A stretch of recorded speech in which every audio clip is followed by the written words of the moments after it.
All right, guys. Let's go into the newbie, the Ooh. new kid on the block, not to be confused with Jordan, Joey, Marky Mark. Donnie. No, Donnie, not Mark Wahlberg. Mark Wahlberg was not. Donnie Wahlberg was. I'm trying to remember the rest of the new kids of the block's names. I can't remember. Anyway, Drew Lock. Drew Lock. We're going into Drew Lock here. Obviously, Tyrod Taylor is no longer a Giant. He is now a Jet. He's been jettisoned. And Drew Lock is his new replacement there. He's a cheaper replacement. The Giants didn't want to go spend all kinds of crazy money to get on a backup. And, obviously, who would spend crazy money to back up when your starter is Daniel Jones? That is makes all the sense in the world. It's not like he gets injured. Anyway. Wop. You look at what they had last year over in Seattle. DK Metcalf, not a bad player. Tyler Lockett, not a bad player. They had a dual-headed monster at tight end. They had a young line that definitely played much better than the Giants did. Even through injury. Yeah, even through injury. And let's be honest, Drew Lock didn't look horrendous, but didn't exactly light it up when he got the chance either. He had 2 starts last year. 44 of 64. So that's not a horrible percentage at that point. That's low 60s at that point. That's what you kind of get from from Daniel Jones at that point. So not a horrible drop there. 477 yards in those 2 games. 3 touchdowns, 2 interceptions. Now here's the scary part. He had those 2 games were against the 49ers and the Eagles. And if you watched football last year, which I'm assuming y'all are since you're on here, the Niners were like the best defense in the league, basically. Pretty much, arguably. And the Eagles couldn't stop a Pee Wee football player from throwing a touchdown. He looked better against the Niners. Much better against the Niners. It's really weird. Really, really weird the way it played It's also out. a divisional game for them. So yeah, but it's his second year in Seattle. He never played against them because he ran but your coaches. I get that part of it. And it definitely helps, don't get me wrong. But the Eagles made Tyrod Taylor look like an all-pro. The Eagles made Mac Jones look like a Pro Bowler. Like that, they are not a good defense. It's just I thought it was just a little weird that his better game was against one of the best defenses in the league, and he had a simple 200-yard day against the Eagles. When they played against the Eagles, that was when the Eagles were still solid. There, what 11-1? No, it was later in the season. This was later in the season. This was Okay. during the downfall. Yeah, it was actually I think the one game that the Eagles won during that downfall, if I remember correctly. Gotcha. No, wait, we were the one game. I'd have to look it up. Anyway, I didn't look up those. I wasn't anticipating to talk about that part, so I'm sorry. I'm pretty sure they played because Geno Smith got hurt like mid-year last year, and that's when he picked up for him. Yeah, he two starts at that point he had, and it was towards picked up Geno Smith and the second half of the season, but not the very, very end of the season there. But yeah, so the team was 1-1 those 2 games. Offense was averaged 18 points per game. The Seahawks in the season averaged 21.4. So there was just a drop off with him compared to Geno Smith. But I guess what kind of scares me to a certain degree is you're getting 18 points a game with the players around you I just mentioned. Like they didn't have a bad offense. We didn't even talk about the running game. They had a stellar running game last year too. I mean, so that's better, above average. I wouldn't say stellar. Listen. We've been spoiled with Saquon the last couple of years. I'm telling you right now. Let me ask you next year what you think of that with the stats what they put up, and trust me, you'll say it's a stellar running team. Kenneth Walker III is a good player. I'm not saying that he good. You didn't say stellar. Killing me. You're gonna make me look things up now. I want to say they finished probably in the pulling out of my butt, right? They finished. Don't do that. 8th. Put it back in there. Blink. Why are you smiling? Wow. Let's see here. I'm gonna look it up now because you made me look it up. I want to see where they finished in the year of the run game. I'm looking it up here. 1, 2, 3, 4, 5, 6, 7, 9, 10, 11, 12, 13, 14. Where do they go? Yeah, they're not even popping up on this list for some reason. I don't know why. Not stellar, Yeah. apparently. Or I'm just missing them because they're got to be on the list, dude. It's impossible not to be, you know. Anyway, they had, he gets that kind of stuff around him, and just doesn't, weight it up at that point. And I don't mean like he's got to go crazy, but it's like they just didn't do anything that impressive,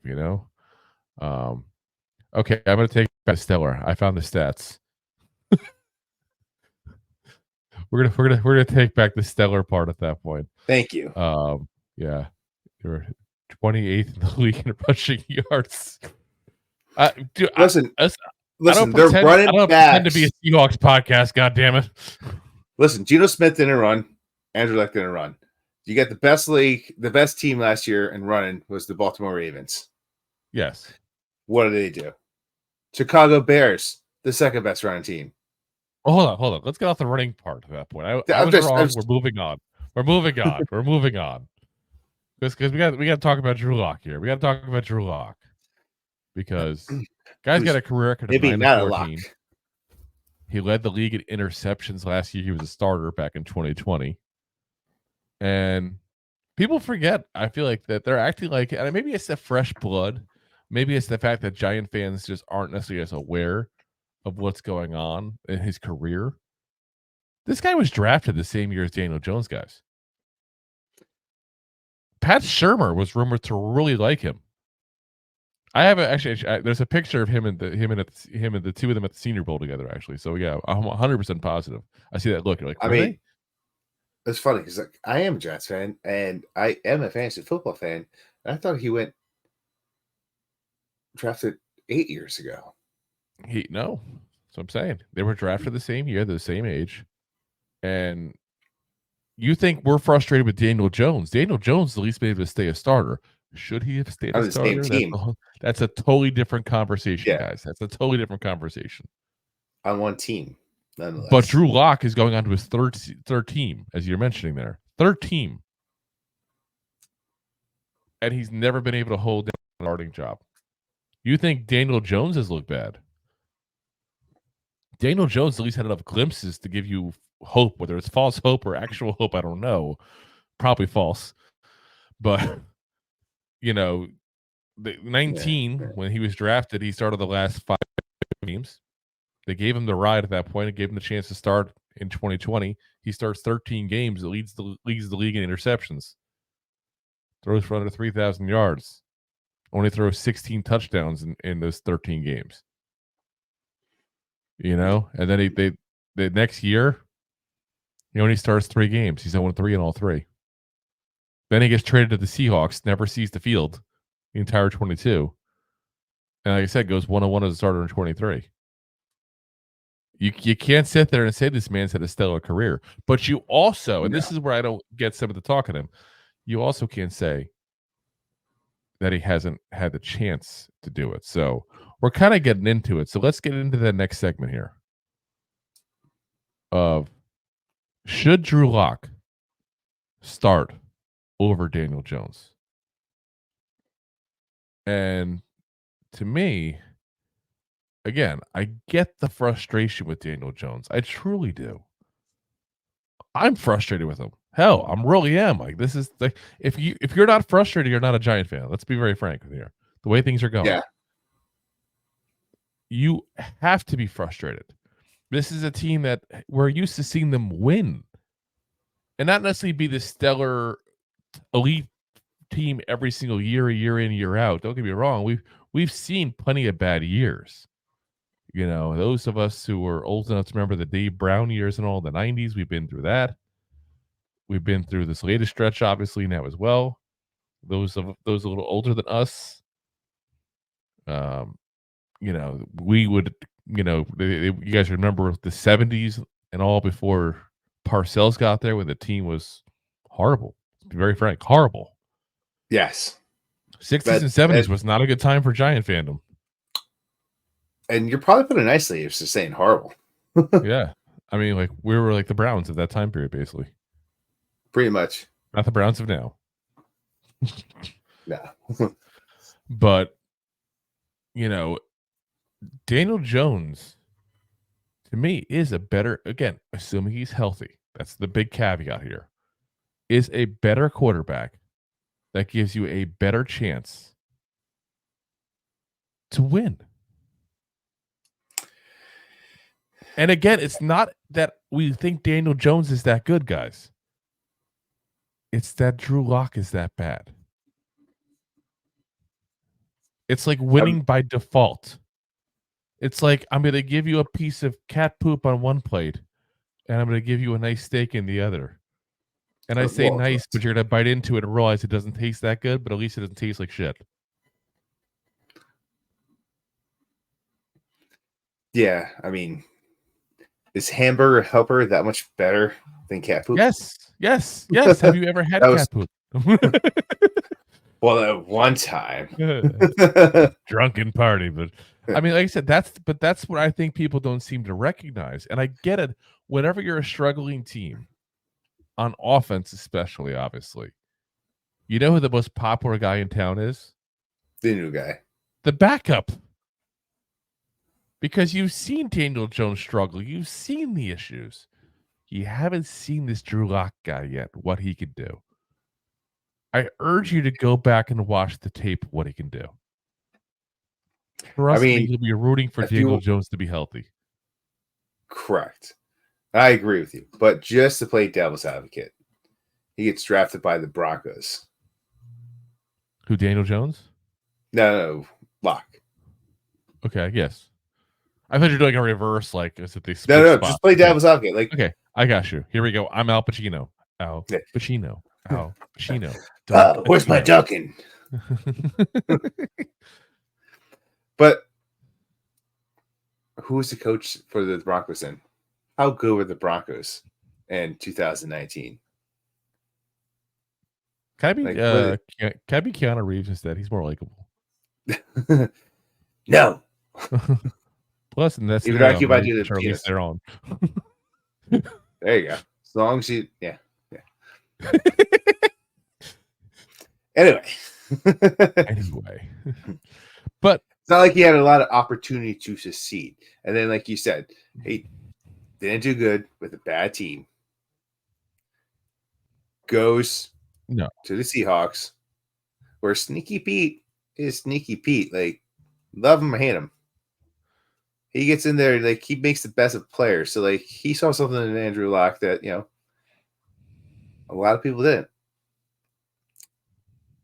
And they seem to, like, be able to make average quarterbacks look better. Is it just their quarterback coach? Is it their offensive line coach being able to keep their quarterback upright? Like, there's a lot of things that there's potential of having them now. They also had weapons. But they had weapons that when he got there. Okay, again, I understand this is a Giants podcast. People might not be as familiar with the Broncos stuff. So, you know, I have no problem looking it up because I don't pretend that I knew every single roster from 2019, guys. I wish I did. I wish I had that kind of memory. Cortland Sutton that year had 1,100 yards receiving. He was a number one in the making at that point. He was what he was considered. He didn't quite reach that plateau, but this was that year. We're like, okay, he's got something here. Noah Fant, 562 yards in the season. Tight end. Yeah. So you got a tight end. That's a legit security blanket. That was his rookie year too, I believe, as well. I think it was. I think he was.